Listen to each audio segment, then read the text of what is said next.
Hi అండి, అందరికీ నమస్తే. చూస్తున్నారు కదా, ఇంకా అందరికీ కూడా నేను తాంబూలం అయితే ఇచ్చి పసుపు కుంకం అయితే ఇచ్చానని చెప్పాను కదా లాస్ట్ మినీ వ్లాగ్లో. ఇంకా ఏమంటే ఇంకా నేనైతే ఆ రోజు ఈవినింగ్ వచ్చేసి మంగళహారతి అయితే ఇచ్చేసానమాట. ఇంకా ఎందుకంటే ఇంకా అందరూ పెట్టే వాళ్ళు అయితే దీపం అన్న అమ్మవారిని పెట్టుకునే వాళ్ళు 3 days వరకు అన్న పెట్టుకుంటారు.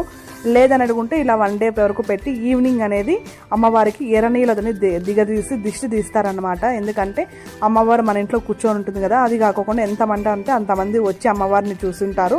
అందుకే అమ్మవారికి దిష్టి తగలకుండా ఇలా అమ్మవారికి ఎర్రనీళ్ళు అనేది దిగదీసేసి మన దారమందిరానికి ముందర పక్క అనేది వేసేసుకుంటారనమాట. నేను కూడా అట్లా వేసేసుకొని ఇంటి లోపలికి అయితే వచ్చేసుకొని కాలు చేయగడుక్కొని ఇంక అమ్మవారిని కూడా కదిలి చేసినానన్నమాట. ఎందుకంటే ఇంక అమ్మవారిని అనేది కదిలి చేసేయాలి. పెట్టేవాళ్ళు 3 రోజులు అన్నా పెట్టుకుంటారండి. పెట్టి అఖండం జ్యోతి అనేది పెట్టుకుంటారు. నేనైతే ఎప్పుడు కూడా ఇలా మార్నింగ్ పెట్టుకొని ఈవినింగ్ అంతా కదిలిచ్చేస్తానమాట. ఎందుకంటే అర్లీ మార్నింగ్ నాకు మేకప్ అయితే ఉంది, అందుకని